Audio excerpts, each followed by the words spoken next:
The Headless Horseman Chap 1. On the mountain peak shrouded in fog, where the mysterious and eerie scenery captivates the heart, a thick white mist drapes over the mountain's surface like a thin veil, obscuring and rendering the landscape hazy. The chilling sound of the wind merges with the rustling of dry branches, creating a haunting and mysterious symphony. At this moment, a group of young friends is on an excursion here. The group includes Tuan, who is always curious about the mysterious, Jiang, who loves adventure, and Van, who believes nothing can scare him. They are extremely excited about this trip, but the thick fog causes them to lose their way and accidentally enter an abandoned village. Driven by their passion for exploration, the young friends decide to stay and explore the village. They begin their journey into the night, unaware that their curiosity would unleash a terrifying nightmare. As they enter the abandoned village, a chilling sensation and deep silence pervade their minds.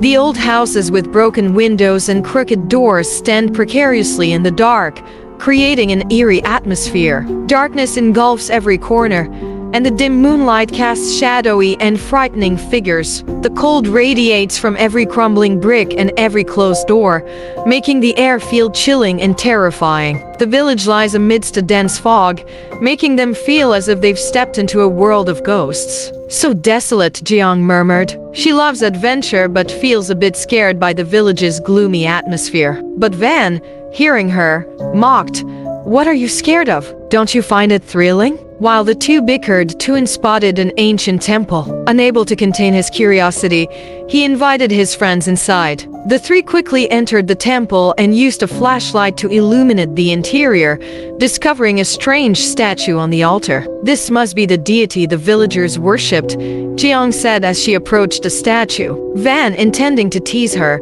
nudged Jiang lightly, causing her to touch the statue. At that moment, a cold wind blew through, and they heard strange murmuring sounds from outside. A sense of unease rose within them. They quickly stepped out to check the situation and were horrified to see before them the shadowy figure of a medieval knight in ancient armor, riding a horse, but without a head. The headless knight appeared as a shadowy, misty figure amidst the thick fog. He rode a black horse, gliding effortlessly through the cloudy mists. His form was shrouded in gleaming armor, holding a long lance that sparkled in the darkness like the last glimmer of hope. Even without a head, the knight's figure exuded a cold and frightening presence. His form created an eerie feeling that spread through the surrounding space. Thus, in the abandoned village, as darkness enveloped every corner, leaving only old houses and a sense of desolation, the young friends accidentally awakened a curse by exploring ancient mysteries. Now,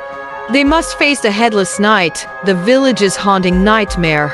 Thunder roared from the sky as the knight began his chase. The young friends fled in panic, every step spreading fear. The deserted streets became places of refuge, but every corner echoed with the sound of pursuing hoofbeats. They had to run through narrow alleys, climb over thorny fences, and traverse old ruins. Exhaustion began to spread as they panted and their bodies tired. However, they couldn't stop because their lives were at the mercy of the cruel night. Each step was a battle, each breath a prayer. They had to rise from panic, finding ways to deceive and evade their pursuer. Unity and courage were the only things helping them survive this horrifying night.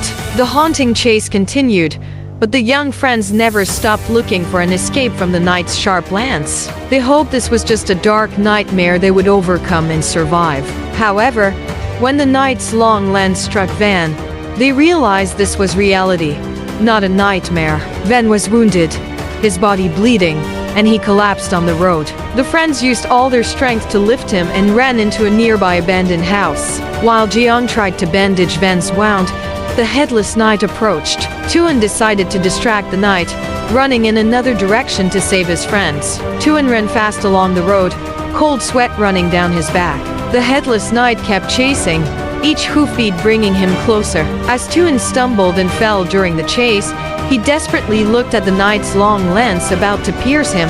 At that moment, the sunrise suddenly appeared, radiant and bright. As dawn broke over the distant mountains, light illuminated the abandoned village, revealing the eerie scenes. The headless knight looked up, sensing the coming dawn. He sheathed his lance and turned his horse around, slowly vanishing into the thick fog. Tune watched in bewilderment as the knight disappeared. He felt fortunate to have narrowly escaped death. When Van and Jiang saw him return, they sighed in relief.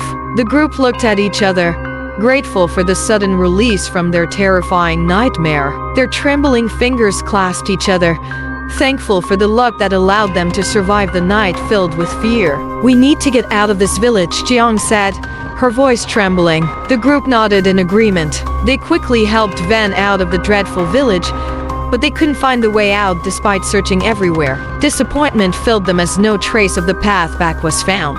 The exit had vanished like a cruel joke of fate. Panic spread as they thought about the headless knight's return that night. The dawn light faded, and the feeling of loneliness grew more unbearable. They felt like prey trapped in a mysterious and dangerous chase. The friends decided to quickly find a hiding place, preparing for the headless knight's next encounter. As dawn flashed, they felt like small candles in the dark, waiting for the next challenge of a long, terrifying night.